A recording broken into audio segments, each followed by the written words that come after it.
The recent comment by the US State Department, which seemed like a warning to India to cooperate with Canada as a demand rather than a suggestion, indicates that India has lost its goodwill and trust significantly across Atlantic. India's relations progressively are deteriorating with other neighbors. In the days to come, you would see more heat from the Western powers. Also be a wake-up call to India that, relying on Western powers to an extent does not give them the free pass. India is willing to engage with Pakistan only when it is feeling a sign of weakness or heat somewhere.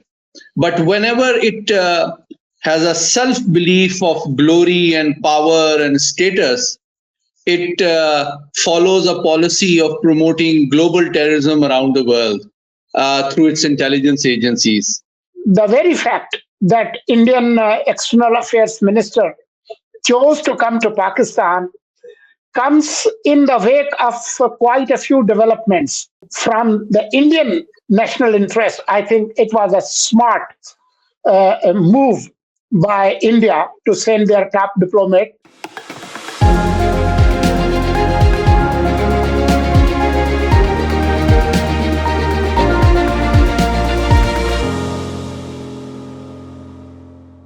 After a brief vacation or pause, whatever you call it, we are back. The weekend is back. I am Murtaza Solangi. And I am Muhammad Ali. Well, a lot has happened, a lot is happening, and a lot will happen in the days to come. While in Pakistan, major constitutional amendments are on the anvil as we speak. The committee to decide the future of constitutional amendments has given its verdict that it will go through minus PTI. Just a little while ago, PTI leadership announced that they do not concur with those amendments. So we will see how that goes. But a lot of regional and international developments have taken place, which might have a lot of implications for us, for our region, and the world at large.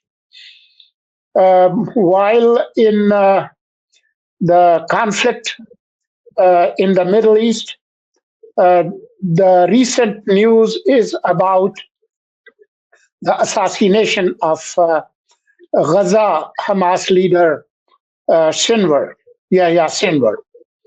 But more than that, Pakistan was host to a major multilateral forum, the 10-member SCO, which ended on October the 16th. It was a 2-day event.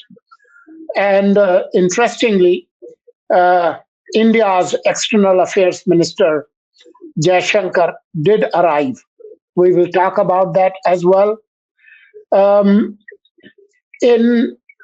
we are talking about India's foreign minister or external affairs minister and his visit to Pakistan, their foreign minister came in the middle of a major diplomatic thunderstorm with their Western allies, with Canada, USA, and even UK. So we will talk about that as well. Let's open with the event that Pakistan hosted just 2 days back. The joint communique of the event has already been released. But before that event took place. China's premier or prime minister, Li Qiang, came to Pakistan on a bilateral visit. So he arrived just a day before the SCO Summit. So he had a bilateral visit of his own. And then SCO Summit started. We will talk about the importance of this event and how successfully Pakistan hosted that event. But we would also talk about the visit of Indian External Affairs Minister. Ali, would you briefly, comment on that event and the importance and the strategic environment around the visit of Mr. Jaishankar? Thank you, Mr. Solangi. I think it's a very important event for four reasons. Number one, its timing. Number two, the participants. Number three, the outcome document. And number four, its way forward. And just to contextualize for Pakistan, it is very important for two reasons. Number one, because it was a major summit involving number of international leaders after quite some time. So that reflects that Pakistan's trust and respect in the international community has grown significantly, despite our domestic economic and political challenges. So that is something that these countries want to discuss, the changing world order, the geopolitical, geoeconomic, environmental challenges in Islamabad, despite some domestic challenges in political and economic domain in Pakistan. Secondly, I think SCO offers Pakistan an opportunity to link and integrate South Asia with at least 3 to 4 very important and economically significant regions. If I were to divide the high-level representation at the SCO Summit into 4 regions, you can see leadership from Northeast Asia, from China and Mongolia. You see significant participation from the leadership of Central Asia. And you also saw representation from East Europe, not just Russia, but also Belarus. So this indicates that if Pakistan, in collaboration with these countries, can surmount the geopolitical, security, terrorism-related challenges, which are primarily emanating from Afghanistan, then all these 4 regions can extract enormous benefits for mutual economic gain. So that is an opportunity and significance for this conference. The third most important aspect is the communique or the joint statement. And you've been, looking at these events for almost, 40 years now. So you would also agree that I have not seen such a comprehensive joint statement in a long time. But what is the most significant thing that I noticed? In my view, there are 2 things which are the most significant in terms of ways and things to come.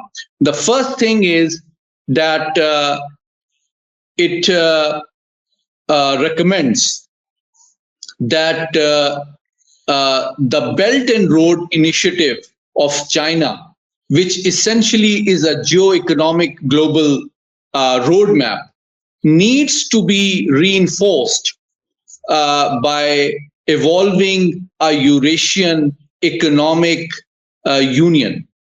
Now, that is something which is quite ambitious, but I think interesting and significant around the world. And I think there has been talk of soft borders, soft visa regimes, and perhaps even a common currency in future. So I see the emergence of a common thought process similar to what we witnessed at the time when European Union was being considered as an idea, which later translated into the current form of European Union, where you see soft borders, a common currency of euro, and a mutually, uh,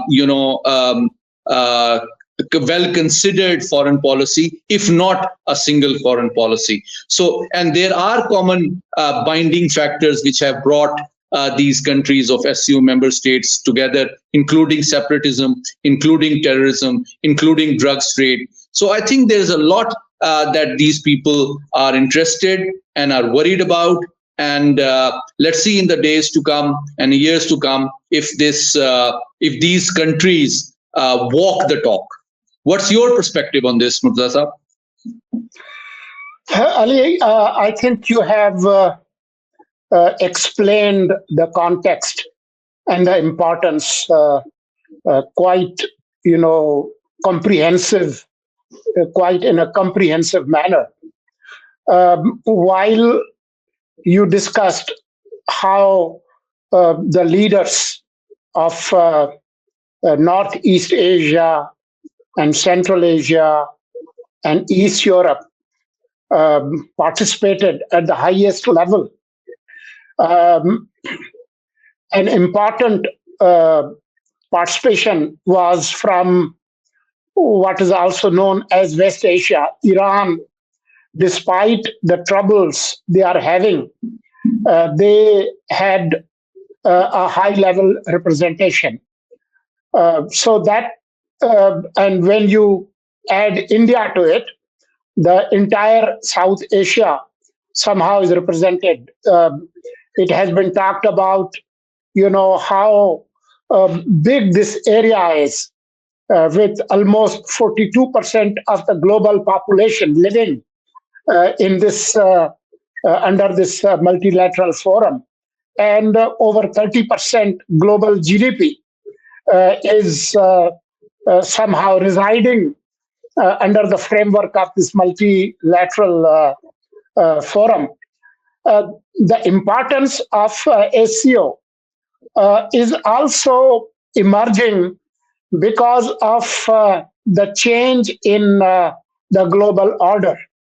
The supremacy of the US is waning, and instead of a unipolar world, the multipolar world is emerging, with China playing an important role. Started as Shanghai Five, with China, Russia, and some Central Asian republics. It has expanded its role. More and more countries are applying to become members and observers in this new multilateral forum. So the importance of this multilateral forum is rising.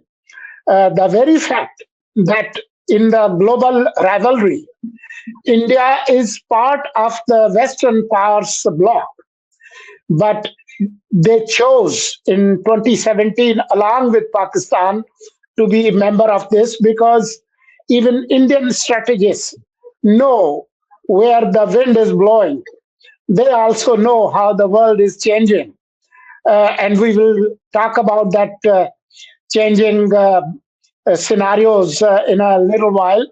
But I think it was a very important event. Pakistan's position on the diplomatic globe went higher. You rightly said, after almost many years, Pakistan had this opportunity to host this forum. And the arrangements were immaculate. The way security and other accommodation and the media facility was arranged, I think Pakistan needs a pat on the back.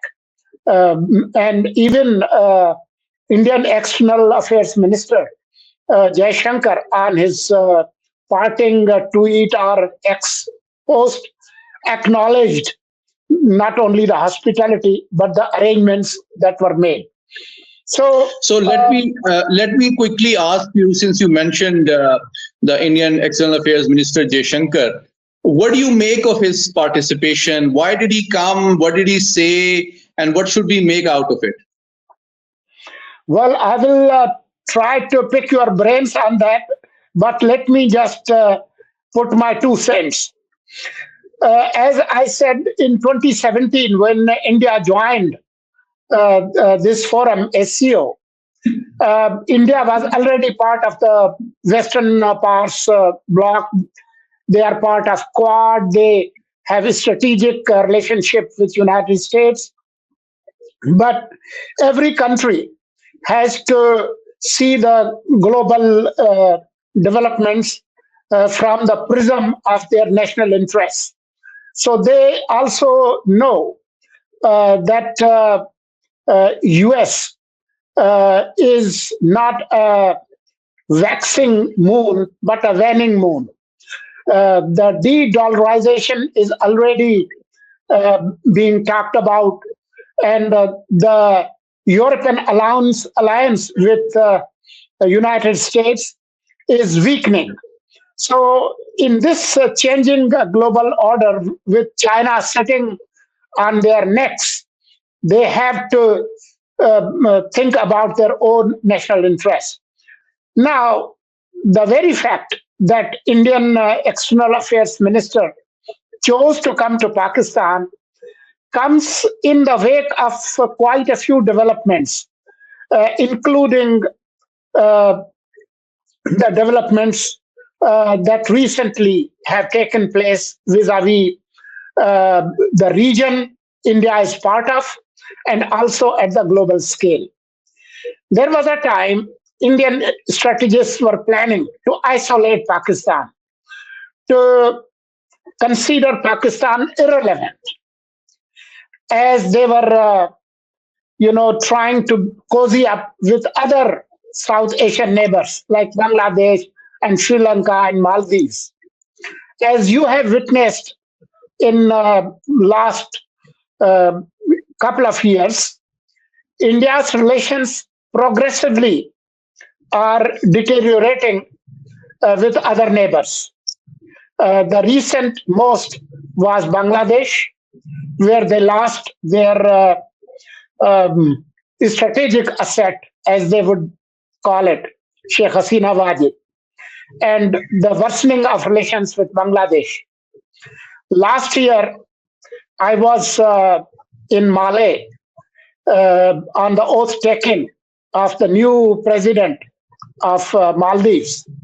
And soon after I departed, Maldives asked India to pull their troops out of the islands. Just recently, Sri Lanka had elections, and a Marxist president has taken over. Sri Lanka's relations with India have been strained after that Tamil Tigers insurgency, when Pakistan supported Sri Lanka's integration. So they already have skirmishes and quite, uh, hostile relations militarily with China. So what is left? I remember I joked once in Delhi when a journalist asked me how are uh, India's relations with its neighbors, if India was going to accept Pakistan as a peacemaker in the region. So my comment was that I congratulate India on finally finding a country you don't have territorial disputes with, Afghanistan, because Afghanistan had recently joined SARC in 2007. So this is the backdrop of the region. And as you have seen, the relations with Canada over this assassination in British Columbia in June last year, and what has followed, and quite recently, the relations went so bad that both countries had to expel their high commissioners and diplomatic missions. So it was in that diplomatic storm, South Bloc had to decide to either come to Islamabad or stay put. And from the Indian national interest, I think it was a smart move by India to send their top diplomat. And I think our former foreign minister, Hina Rabbani Kar, also used this term, a smart move by India. So, with tactical differences with the West, isolated in its own region, I think it was smart on the part of India to, pretend the magnanimity and come to Islamabad. But Pakistan showed magnanimity, and we didn't raise bilateral disputes much during this visit, and probably icing on the cake was two interactions, media interactions by former Prime Minister Nawaz Sharif, and lunch hosted by Prime Minister Shehbaz Sharif, where special arrangements were made for Jaishankar and our Foreign Minister Ishaq Dar to sit together. Let me take your point further. I think you made a very interesting analysis, which makes me wonder that perhaps India is willing to engage with Pakistan only when it is feeling a sign of weakness or heat somewhere. But whenever it has a self-belief of glory and power and status, it follows a policy of promoting global terrorism around the world through its intelligence agencies. And it seems perhaps they have overestimated their power and also overestimated the goodwill and their utility for the Western power centers. And I think you made a very important point, and let me contextualize it, that it seems that in the last few weeks and months, perhaps India's strategic space has shrunk, both globally and regionally. You have seen their influence waning in Afghanistan when their sympathetic government went out of power 3 years ago. They lost important friends and assets in the form of the unceremonious departure of Sheikh Hasina. And now you clearly see a very blunt and critical, unfriendly narrative towards Bangladesh being emanating from Delhi on a daily basis. And when you look at their Western allies, which includes the US, which includes Canada, which includes Australia, which includes New Zealand, this I-5 alliance, they seem to be sharing a chorus of concern and condemnation towards the Indian expression and use of its hard power through employing its intelligence agents and diplomats by deploying them to assassinate their critics and political opponents in the heartland of the very countries which are trying to support and build up India as a bulwark against China. So I think the recent comment by the US State Department, which seemed like a warning to India to cooperate with Canada as a demand rather than a suggestion, indicates that India has lost its goodwill and trust significantly across Atlantic. I agree with you. It looks like both the US, UK, and Canada, they have read the Miranda rights to India. And it's a clear expression that, yes, we are strategic partners to contain China, and we have economic interests. But they will not allow their national sovereignty violated just because they have common interests. So this is playing out as today I read the indictment in New York against their official, what they call former official.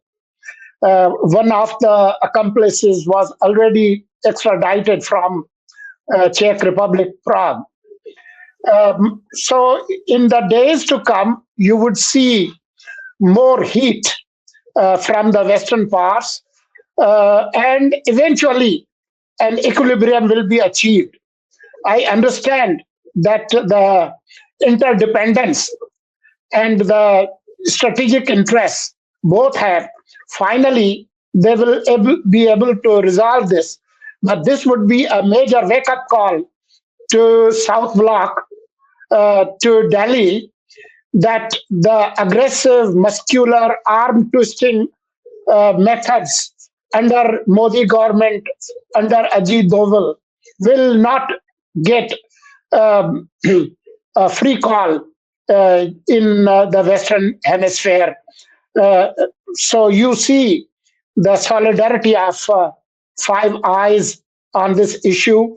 And it would also be a wake-up call to India that, relying on Western powers to an extent does not give them the free pass to go around and act like a trigger-happy sheriff in an old cowboy movies.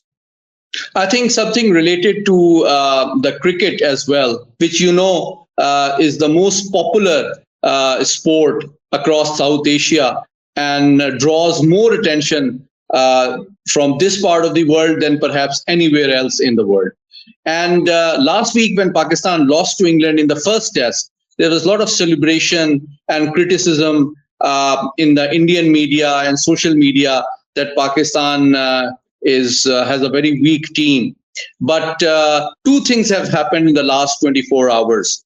Yesterday, the most highly paid superstars of Indian cricket were routed and bowled out by a decent and young New Zealand bowling attack at the miserly total of 46. And they are facing an imminent innings defeat there. Whereas Pakistan sort of did a surgery of its superstars and inducted new talent. And they rose to the challenge and seized the opportunity, and today defeated the very strong English batting lineup by 152 runs. So now today, the reaction of bemusement, which we witnessed last week in the Indian media, has been replaced by that of shock. So that's also something very interesting. Yes, and on this note, I think we should say goodbye and see you next week, next Friday. I think that's it for today. Thank you for joining us.